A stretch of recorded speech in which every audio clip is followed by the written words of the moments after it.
You're listening to the Fierce Fatty Podcast, episode 101. Are fat people at higher risk from COVID? Let's do it!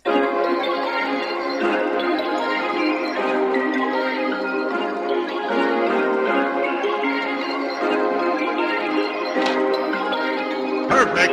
I'm Victoria Wellesby, TEDx speaker, best-selling author, and fat activist. I have transformed my life from hating my body with desperately low self-esteem to being a courageous and confident, fierce fatty who loves every inch of this jelly.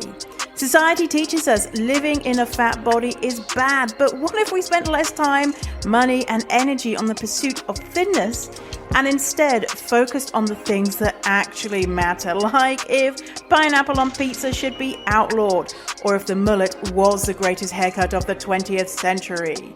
So, how do you stop negative beliefs about your fat body controlling your life? It's the Fierce Fatty Podcast. Let's begin.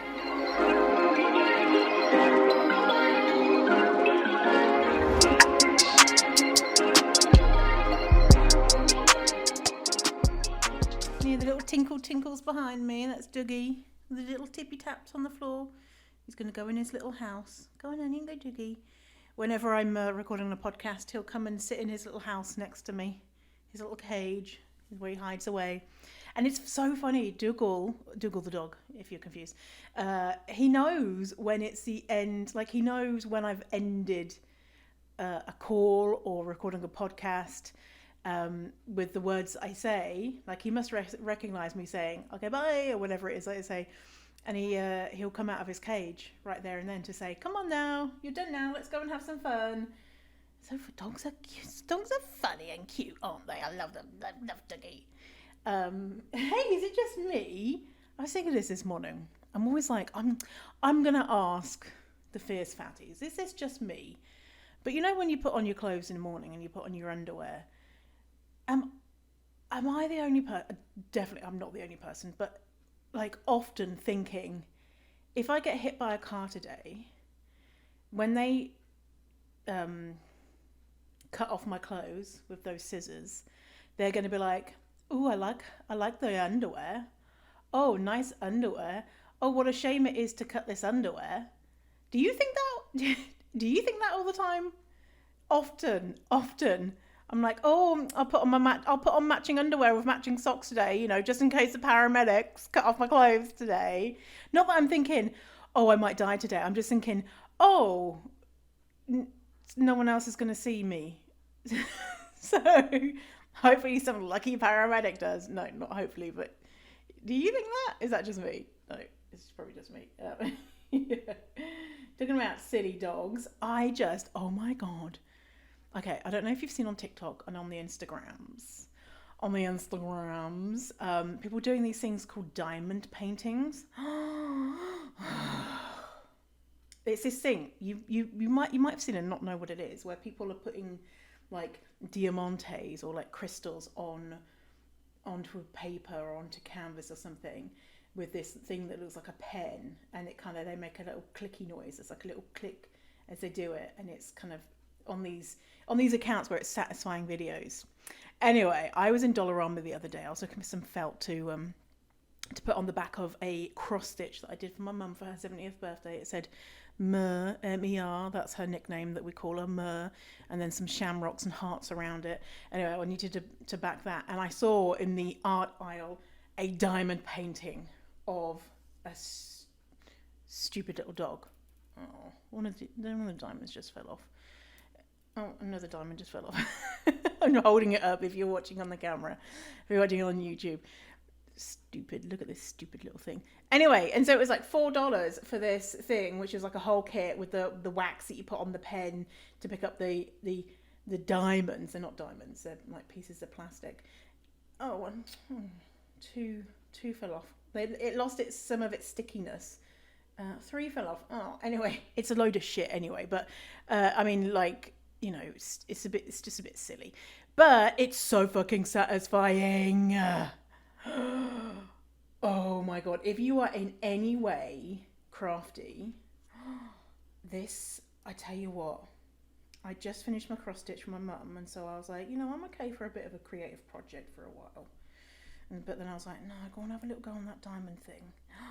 Oh God, I was up late in the night doing it, and then finished it the next night. So this little thing, it's only like the size of twice the size of a postcard of this stupid looking dog with a sad face. Anyway, and it's done now. I'm just like, I need to get. I'm going to do a custom one. I'm going to do, because you can do you know what you can do? You can get so you can send send a photo in, and then they'll pixelate it, basically, because it's pixels, right?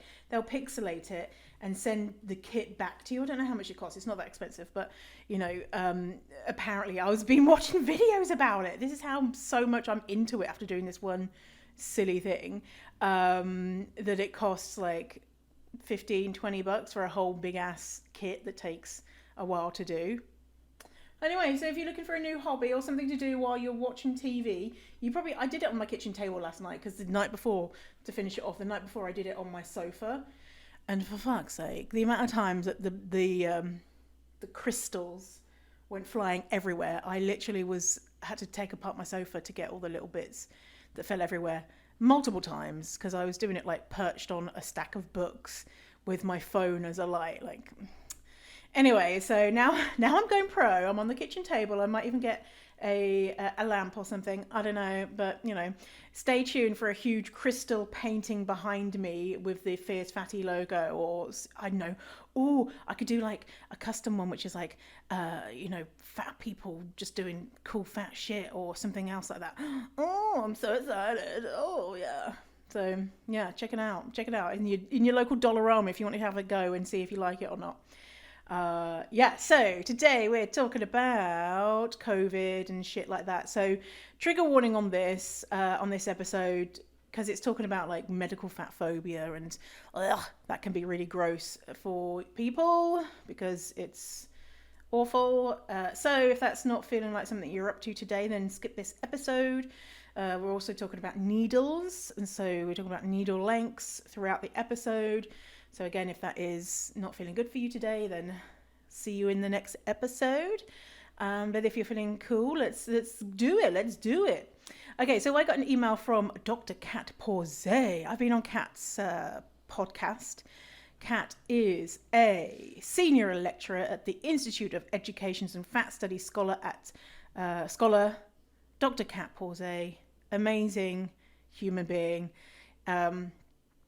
Has a website and everything, so I'll link to everything in the show notes, fiercevalley.com/101 for this episode. Anyway, so I got an email from Kat Porzay to share a survey and for some COVID vaccination research that Kat is doing. Dr. Kat's email says, I'm part of a team who are exploring the experience of fat people receiving a vaccination for COVID-19. I would appreciate if you could take our survey and share it across your networks. We're hoping to get fat people from around the world to tell us about their experience. If you are keen to learn more about the guidelines for vaccinating people with fatty arms, you can read my blog post about this. Please share this as desired. Anyway, so I had heard before that if you're fat, you need a longer needle. That's all I knew. If you're fat, you need a longer needle. And so when I went to get my vaccine, actually when I've had a few shots in the last, I've always said, like, do I need a longer needle? And I've always been told no. And looking at the survey and reading Kat's blog post about it, I'm like, is that accurate?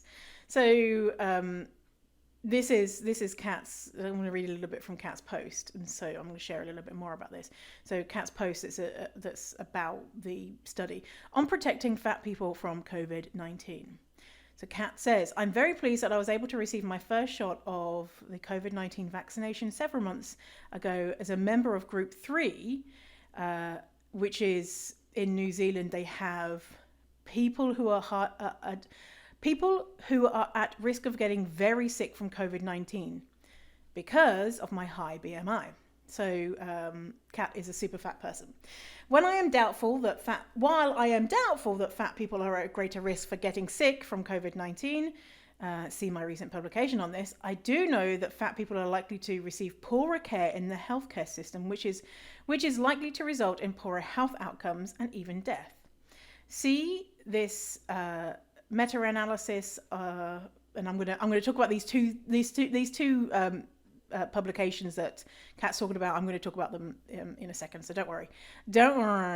Thanks to Ali Garrett, I'm going to talk about Ali Garrett in a minute, I was aware that I would need to be vaccinated with a longer needled syringe than is normally used. I arrived at my vaccination appointment ready with this information. My vaccinator, however, was less educated and ready than I was. So Kat shares a beautiful graph on the guidelines from various places in the world. So we've got Australia, Canada, England, Ireland, Israel, New Zealand, the Netherlands, United States, of what needle length, the guidelines. So the standard is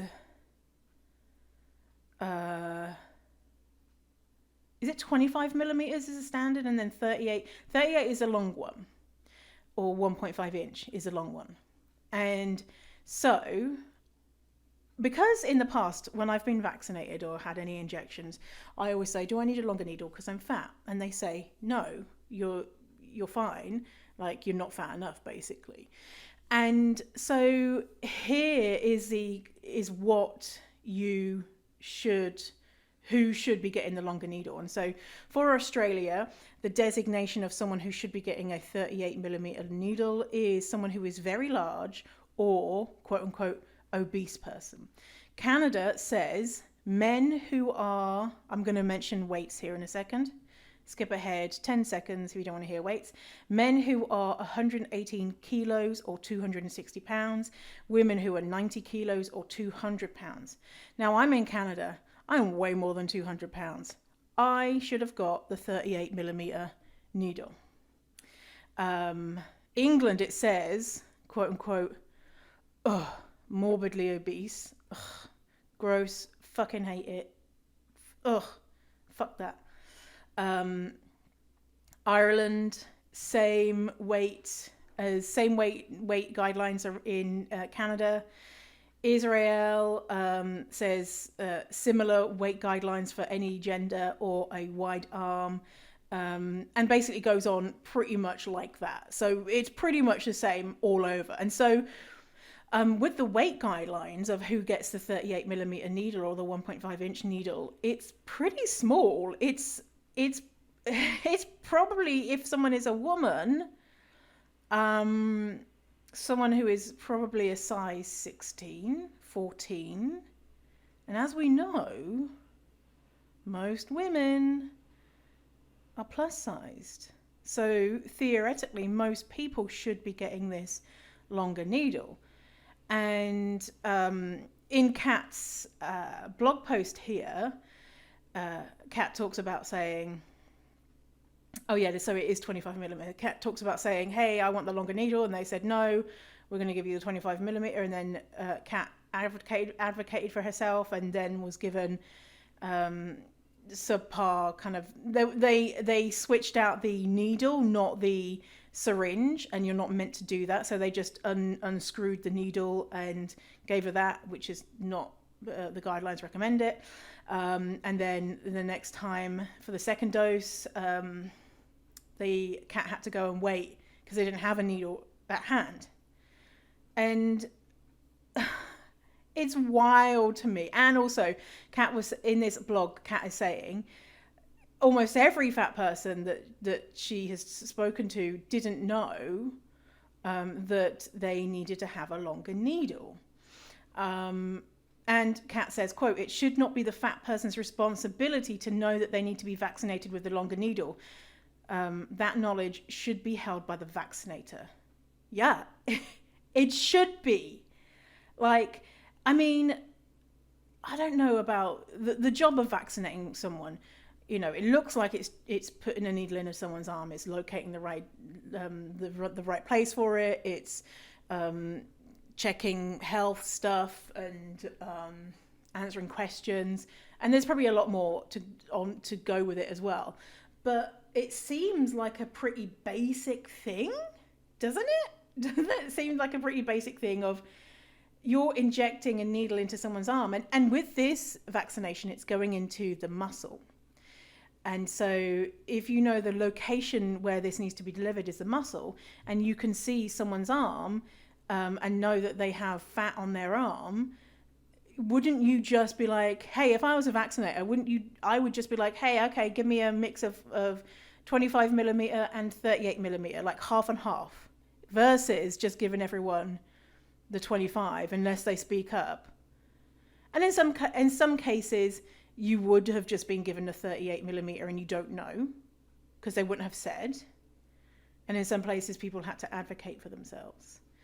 So let me talk more about Ali Garrett. So Kat was made aware of this because of a post in The Guardian, a piece in The Guardian by Ali Garrett that says, even when getting vaccinated against COVID, fatphobia runs rampant. Again, link in the show notes.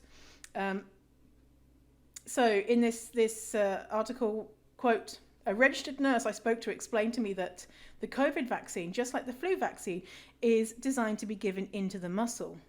The needle usually used for this is 25 millimeters long, but it is recommended to use a 38 millimeter needle in fat people, as the needle needs to pass through a more subcutaneous fat layer to reach the muscle, she said.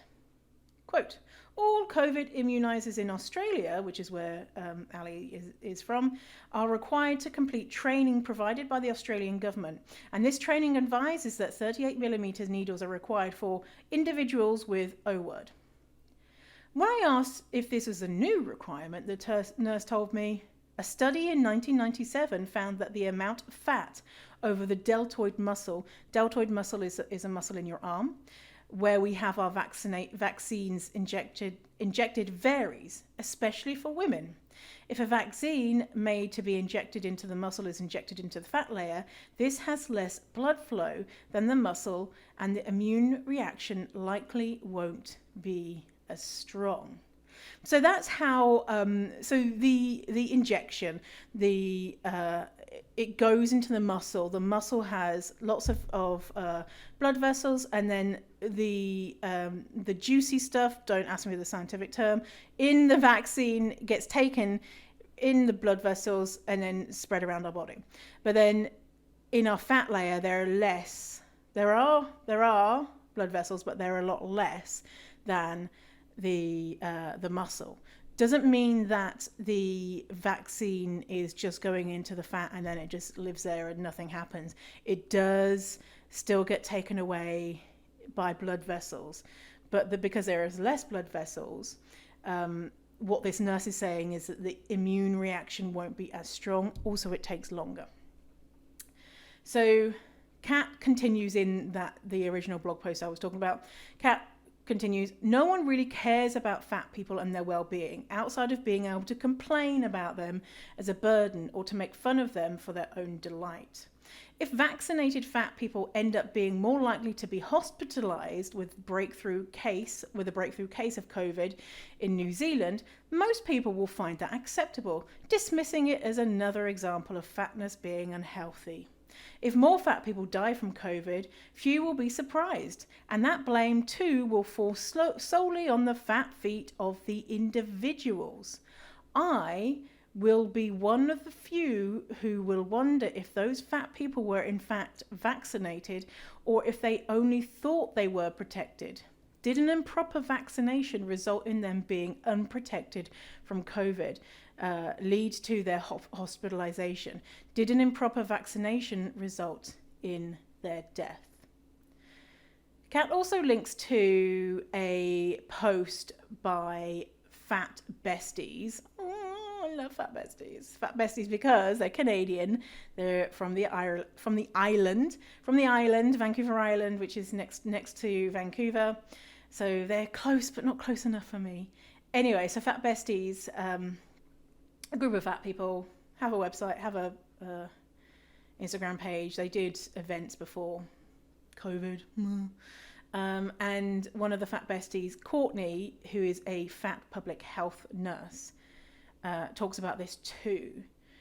If you're really panicking right now and thinking, oh my God, I'm not vaccinated correctly, I'm not safe, I want to read this to you so that you can feel a little bit more, your mind put at ease. Okay, so Courtney writes, so the post is called Vaccine Injections for Fat People. Quote, the typical needle length for IM, intramuscular injections, is 1 inch, but it is considered best practice to use a 1.5-inch needle when immunizing someone who has enough fat on their upper arm that 1 inch may not reach the muscle. That being said, if the needle does not reach the muscle, that will not render the vaccine invalid. If this were true, we would not give vaccines subcutaneously. Subcutaneously is into the fat. So some vaccines are given into the fat, not into the muscle. So a number of vaccines go into the fat and a number of vaccines go into the muscle. And so if vaccines going into the fat didn't work, there would be no vaccines going into the fat. So the reason why we prefer to inject into the muscle is because the muscle has a lot of blood vessels, which means the medicine is moved quickly out of the muscle and into the rest of the body. The most significant benefit of this is that it helps minimize side effects. Often, the redness, swelling, and soreness you experience in your arm from a vaccine is not necessarily from the needle going into the muscle, but rather the fluid going into the muscle. This is also why sometimes nurses will tell you to move your arm after an injection. Using the muscle increases blood flow, which moves the fluid out of the muscle quicker. I don't know why I struggle with this word. It's like a B and a C together. Subcutaneous tissue, which is basically a fancy word for fat tissue, has significantly fewer blood vessels, which means any fluid injected into the tissue will take longer to be absorbed into the bloodstream. This will increase your chances of experiencing localized side effects such as redness, swelling, and soreness. Regardless of the location of the injection, your body will still absorb the full dose of the vaccine. Continuing, I have seen a lot of arms of various sizes, including fat arms. My experience has been that many people with fat arms don't have enough fat directly above the deltoid to warrant the use of a 1.5-inch needle. 1.5 inches, 38 millimeters. And so what Courtney is saying is that when we look at our arms, most of the fat is actually at the back of our arms. And on the kind of the side here, the deltoid muscle, where we're actually injected. Sometimes when we think of an injection, we think of it like right in the middle of our arm, right? But the deltoid muscle is actually very high up, and if you look at your arm, you'll see there's kind of like a dip at the top, and then it kind of gets fatter. But there's like a little dip, and it almost feels like it's going into the shoulder. And so that is around about where the injection is going. It's like very high up in your arm. And so if I'm looking at my arm, actually there isn't that much fat right there. It's kind of like a little dip of thin arm. And then the fat is on the top and behind. Now, most of the fat is definitely behind. There's probably 5 inches of fat there. But right there where theoretically the injection goes, it is definitely a lot thinner. Also, what Courtney says is that that people who are giving the immunizers are trained to also push the fat aside. And so I'm just trying to see what that looks like for me. And yeah, I can see it. And so we don't know whether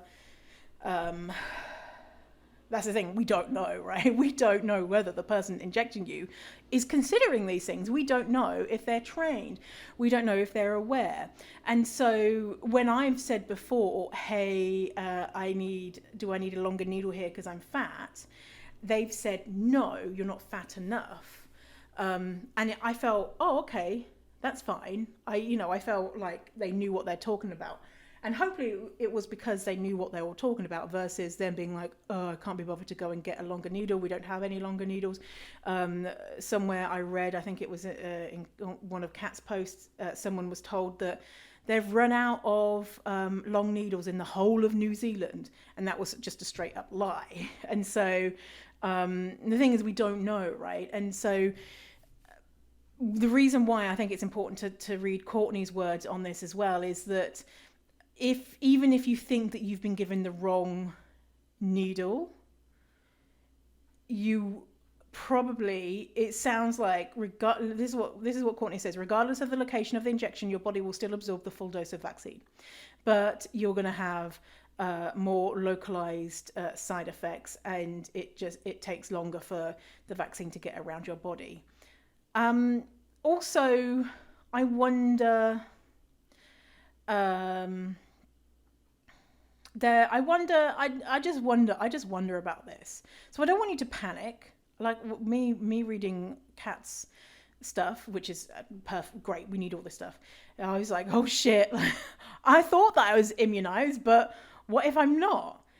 And what? I mean, if you're really stressed about it and worried about it, go and talk to your doctor, and your doctor can have a look at your arm and be like, yeah, actually, your arm's actually not that fat, even though you're fat.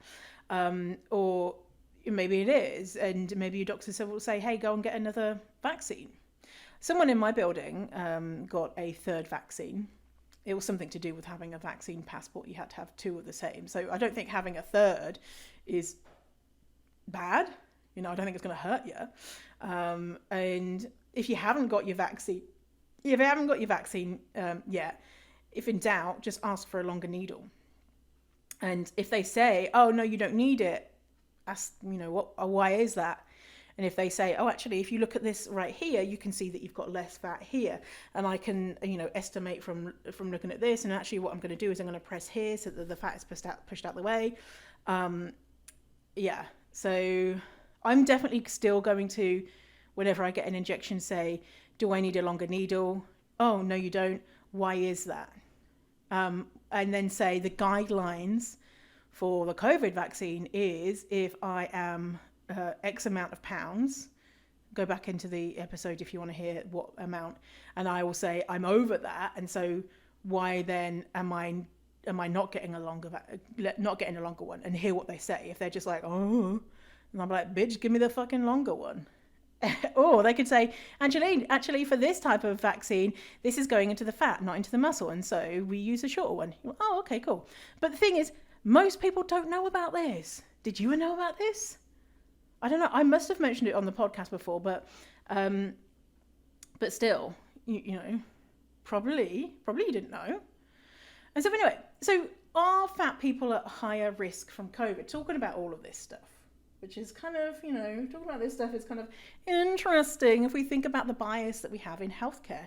This is just a prime example of that bias. We think about people saying, oh, fat people are the worst and they're just using up all of our money, or NHS money and all that type of stuff. And it's like, well, hello, you're not vaccinating us correctly. Hello, you're not thinking about us in anything that you're doing. Hello, you don't have beds big enough, you don't have gowns big enough, you don't have blood pressure cuffs big enough. When a blood pressure cuff is too small, it'll give a too high a reading, etc. It's like, ugh. Anyway, so we're still talking about Kat. Dr. Kat Pausé, the fabulous Dr. Kat Pausé. So, oh, what a great name, isn't it? There is a post called Resisting Fat Phobia in the Times of COVID-19 from Medical Express. And so this is about Kat's research paper, which she mentioned. Remember I said there was two research papers that I'm going to be talking about. in what Kat was saying. I'm going to be talking about them right now. So the research paper is called Resisting the Problematization of Fatness in COVID-19 in Pursuit of Health Justice. I'm going to link to the article and also to the research paper. You have to pay to get access to the research paper, but you can look at the abstract. So quote from this article that's featuring Dr. Pauzet. Quote, Dr. Pauzet says the researchers wanted to highlight how fat people were being scapegoated when it comes to the COVID-19 pandemic. So because this is about the paper resisting the problematization of fatness. This is what this is about. Okay, so quote, it was important to us to highlight that fat people are being thrown under the bus yet again with the rhetoric and planning around COVID-19. We know from the literature how fat people are often completely left out when making plans for natural hazards. Because this she mentioned natural hazards because this is in like the natural hazards section of this website. Anyway, natural hazards and disasters, and we see that implemented when they are left behind in real situations such as Hurricane Katrina. People chose not to evacuate fat people, and because they didn't plan to evacuate them, they didn't have the right equipment. In the panic and urgency, fat people are simply left behind to die. That's so tough. It's so painful to hear those words, and this is absolutely true. It's just skip ahead a couple of minutes if this is too tough. I'm going to talk about this for a minute or two. Hurricane Katrina, in the hospitals, they had this the hurricane warning coming. We have to evacuate. The largest patients, they didn't have equipment. They didn't have those who were not able to walk. They didn't have the equipment to put them from their bed into wheelchairs. They didn't have wheelchairs to get them into that were big enough. And literally, they were left in the hospital, just left. Everyone evacuated apart from the fat people that they couldn't move, and they died. Which is just horrifying. And one of the accounts that I read was that one of the fat patients was apologizing for his body size. And they didn't have the resources because we don't think of fat people. And it's just absolutely heartbreaking. Ugh. Okay, let's continue. Unfortunately, we know that happens for fat people just as it happens for people with physical disabilities. We wanted to take this opportunity to highlight that public health officials are throwing around fatness as a risk factor / death sentence for COVID with very little evidence, she says. I'm going to read the abstract for the actual paper, research paper, resisting the problematization of fatness in COVID-19 in pursuit of health justice. Okay, so abstract. The purpose of this paper is to explore the problematization of fatness in contemporary response to the COVID-19 pandemic. This paper draws from the catalogue of reports from journalists, informed largely by an array of non-peer-reviewed scientific literature documenting the relationship between fatness and COVID-19. So what Kat and her colleagues are saying here is that a lot of the reporting that journalists, I've spoken about this before, a lot of the reporting that journalists do are from studies that are not peer reviewed, that are really fucking shit studies. And so they'll see this headline, fat people spontaneously combust if they get COVID. And the journalist, who's under pressure, who doesn't really give a shit if that's true or not, who's not looking at Oh, is it a good study? Oh, they studied one person. Oh, was a person, did they spontaneously combust? Oh no, it doesn't. Oh, actually, it looks like they didn't. Oh, it's a load of shit. They don't do that type of stuff. And obviously, this is hyperbole. It's not as egregious as that, but they see the headline: study shows that fat people are 5,000 times more likely to die from COVID. The journalist isn't doing an in-depth reporting due diligence. They are just busting out as many articles as they can because they're under pressure, they're under timeline. And how sexy is a headline to say that, something like that, because we all hate fat people, sort of thing. See, here's evidence: fat people are, right? Continuing, our method of inquiry is to examine fatness and COVID-19 through a problematization lens that enables us to interrogate the scientific, political, and economic processes implicated in the production of fat bodies as problems. Fatness has been problematized in the COVID-19 pandemic. This has diverted responsibility for preparedness and well-being away from health systems and governments and onto the back of fat people and communities. Here's the thing, right? Yeah, 1000%, right? The government is not prepared, and then they're like, well, it's not our fault, it's your fault for being fat. The government is like, well, if you weren't so fucking fat. And it's not about being fat. It's about realizing that you have a population of diverse body types and serving that population versus serving the one body type which is straight sized. Continuing, this is unjust and unethical. In juxtaposition, fat activists around the world have challenged the problematization of fatness and its effects, finding ways for fat people to subvert fat-phobic institutions in the midst of the COVID-19 pandemic by collectively organizing to support one another. Which is just so sad that we're having to do this for ourselves, that our countries and governments and healthcare is not doing this for us. Continuing, the ways in which fatness is being taken up in current COVID-19 pandemic responses diverts responsibilities for health system preparedness and community resilience to fat individuals. This is both unjust and also obstructs meaningful actions to address the health inequalities laid bare by COVID-19. This paper is believed to be the first to analyse the problematization of fatness in COVID-19, highlighting that lessons can be learned about health justice in disasters from the work of fat activists during this COVID-19 pandemic. That's really cool. That last sentence, it's kind of like, hey, learn from the fatties. The fatties are already doing it.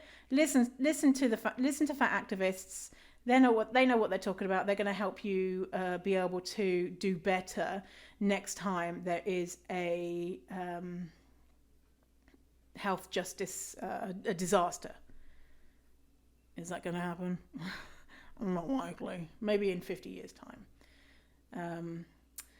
Okay, so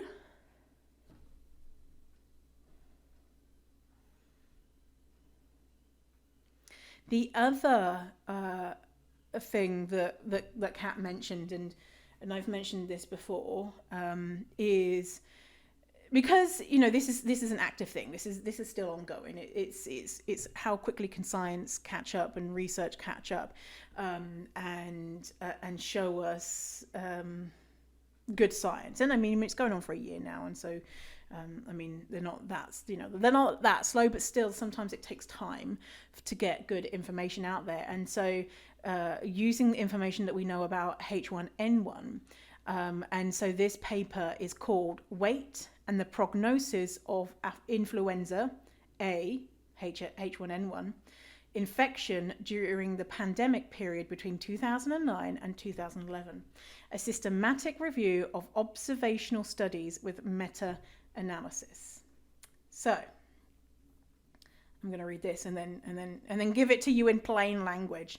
Here's the thing with like studies and stuff, and I think this is why sometimes people like the way that I speak is.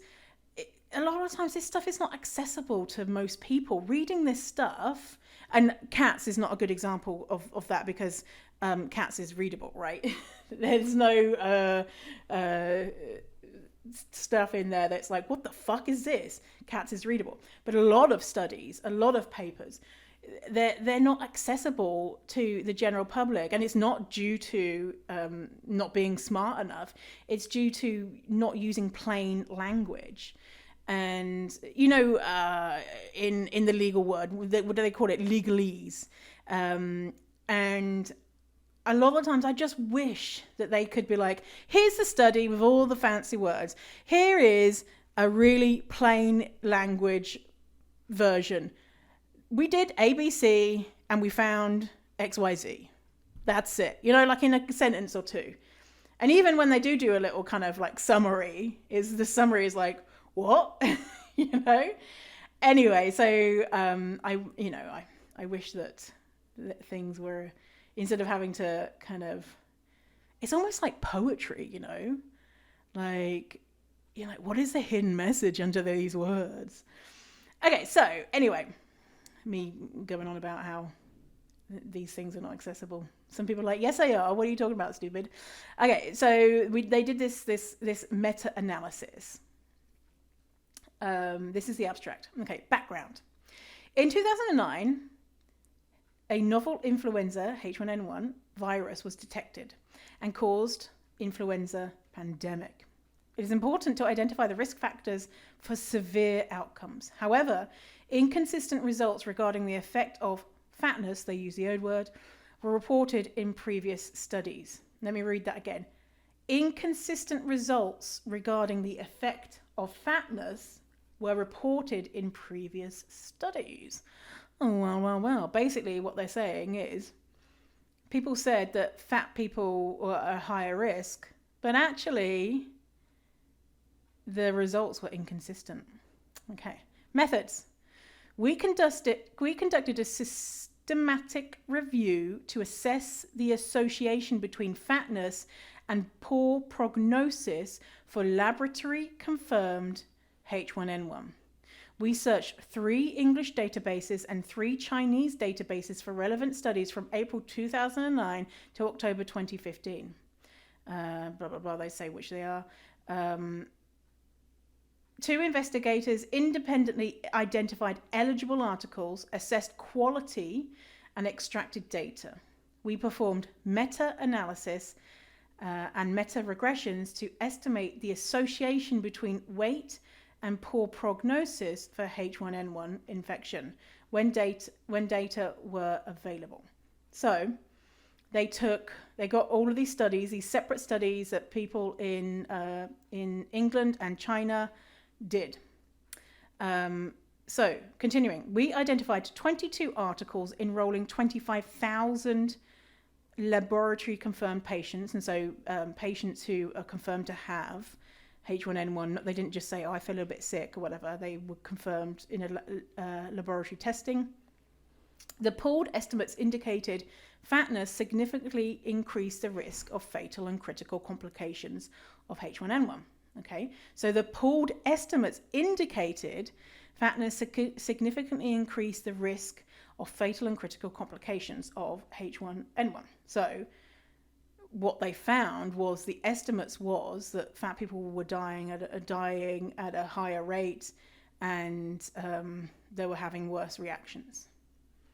However, dun dun dun, we found significant interaction between early antiviral treatment and fatness. After adjustment for early antiviral treatment, relationship between fatness and poor outcomes disappeared. Okay, let me tell you what that means in plain language. Basically, early antiviral treatment. So they were treated the same time that straight-sized folks were treated. And the supposed poor outcomes disappeared. Well.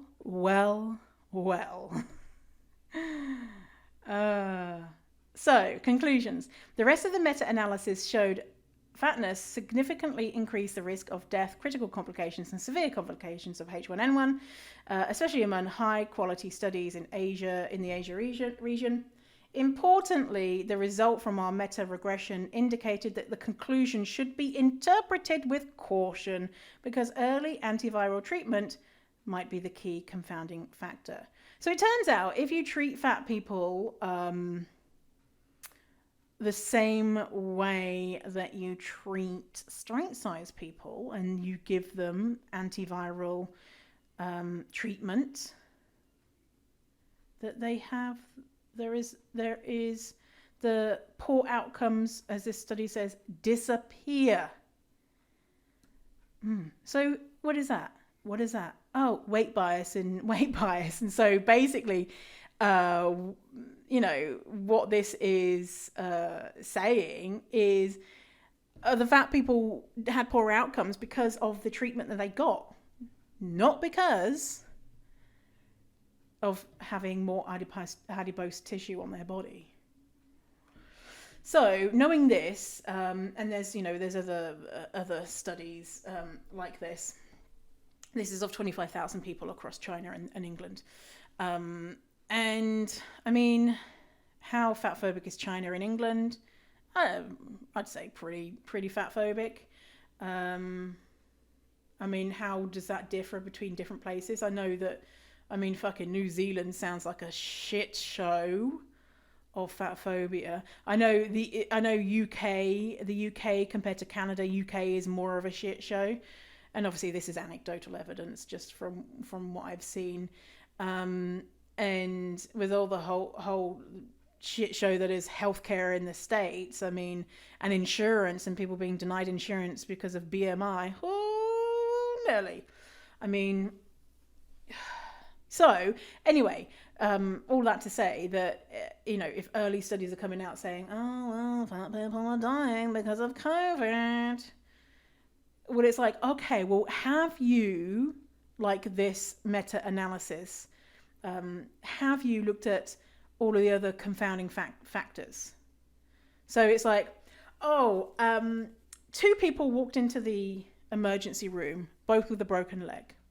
The straight-sized person was seen immediately, the leg was straightened, put in a cast, and they were sent on the way. The fat person wasn't. They were left in the waiting room and their leg turned gangrenous and they had to have it removed. Fat people suffer poorer health outcomes if they break their leg. So you could have a study say fat people are twice as more likely to suffer poorer outcomes if they break their leg. Okay, what was going on for that to happen? Was it because they had a bigger body? Or was it because of the way that they were treated when they arrived? And even how they're treated before they arrive, how they're treated in society that makes them want to go or not go to the doctors. All fat people know what it's like going to the doctors. All fat people know that it's, unless you've got a unicorn magical doctor, that it is stress-inducing. And a lot of what we know about it is that a lot of fat people avoid going to the doctors. And when they do go to the doctors, they're told, oh, hey, you stubbed toe, have you thought about stop being so fat? And so they're given a prescription of weight loss, which doesn't work, and makes people more unhealthy. And so then they don't want to go back. They don't want to go back. Because they failed. So it's basically it's complicated and not the fault of fat people. So, are fat people at higher risk from COVID? So fat phobia is rampant in healthcare spaces, and from the offset, fat people were immediately blamed, saying, hey, we're going to be at higher risk and we're going to be dying much more. And that's the headline. Where does the research come from? Is it a junk research? Yes, probably junk research. and what else is going on. So when we think about what else is going on, for example, we've got vaccines. Amazing, great, love a bit of vaccine. We've got vaccines, but fat people are not told that we actually need longer needles. And so we need 38 millimeter needles if you are a fat person, and the threshold is very low. So small fat people up need that longer needle. Even though immunizers are meant to be trained in this, a lot of them aren't aware that fat people need longer needles. And so fat people are not being immunized correctly against COVID. This is just one example of many in regards to the inequalities in healthcare that fat people experience. There's nothing about having more fat tissue, more adipose tissue on your body that means that you're more likely to get COVID. Some folks have suggested fat people could be at higher risk because they're less likely to be paid fairly, so they're more likely to have minimum wage positions and work in roles that are public facing, which were less likely to be closed down during the various shutdowns. For example, food service workers. And so we know that those who are exposed to more people have a higher chance of getting sick.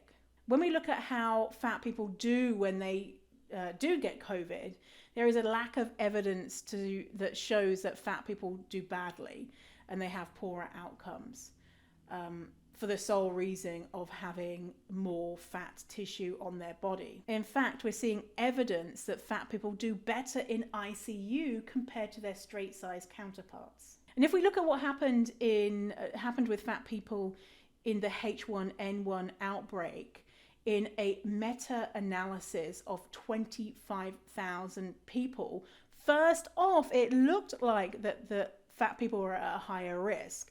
But when they looked at how fat patients were treated, there was a difference in how fat patients are treated. They didn't get the treatment as quickly as straight-sized folks, and so they had poorer outcomes. When they removed that from the study, they said that there was zero difference in the outcome across 25,000 people who had confirmed cases of H1N1, depending on their body size. There was no difference. If everyone was treated in the exact same way, their outcomes were exactly the same. So any reported differences in the way fat people fared with H1N1 and presumably with COVID was down to weight stigma and poor healthcare. So a lot of the headlines that we see, like fat people are more likely to die, fat people are more likely to get into ICU, fat people are running around the streets eating people and giving them COVID, all of that stuff. Those headlines, a lot of the time, and Dr. Kat Porzay from New Zealand is doing work on this to show that those types of headlines are taken from studies that are not peer-reviewed, that are not controlled for weight bias. So are fat people at a higher risk from COVID? Some say yes, some say no. But when we do see that there is a higher risk, it's not because fat people have more fat tissue on their body. It's from weight bias and subpar healthcare, which is not the fault of the individual. It's the fault of institutions, governments, healthcare providers. It's their job to provide all people with equal access to healthcare. So I hope you enjoyed our episode today. If you're feeling a bit stressed about it, I'm feeling a bit stressed about today's episode, especially the Katrina thing. So if you're feeling a bit stressed like me, go and do something nice for yourself. I'm going to go and take Dougie out for a little walk. It's a grey day, but the sun is trying to shine. It's not raining. And know that no matter what, listen, we live in a fatphobic world. It's not okay. It's not your job to have to do this, to advocate for yourself. You should not have to do this. But just having that education on the fact that you deserve equal access to healthcare. You deserve evidence-based care. And so when a doctor says, have you thought about trying a diet? You can say, thank you so much. I really appreciate that. And I really appreciate evidence-based care. Can you provide me with the same thing that you provide someone who has a lower body weight? Can you show me any study that shows that any diet is effective? Oh, you can't because they don't exist? That's what I thought. Give me some evidence-based care, motherfucker. And if you want to do Kat's survey research, go check out the show notes. fiercefatty.com/101. Kat's website is called Friend of Marilyn.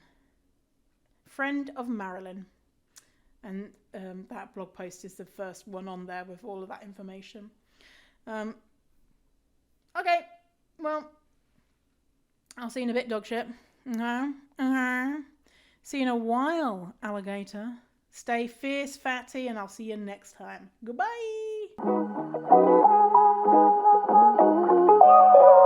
Thanks for listening to the episode. And if you feel ready to get serious about this work and want to know when the doors open to Fierce Fatty Academy, which is my signature program where I teach all about how to overcome your fatphobic beliefs and learn to love your fat body, then go to fiercefatty.com/waitlist. Again, that is fiercefatty.com/waitlist to get your name on the waitlist for when Fierce Fatty Academy, my signature program, opens.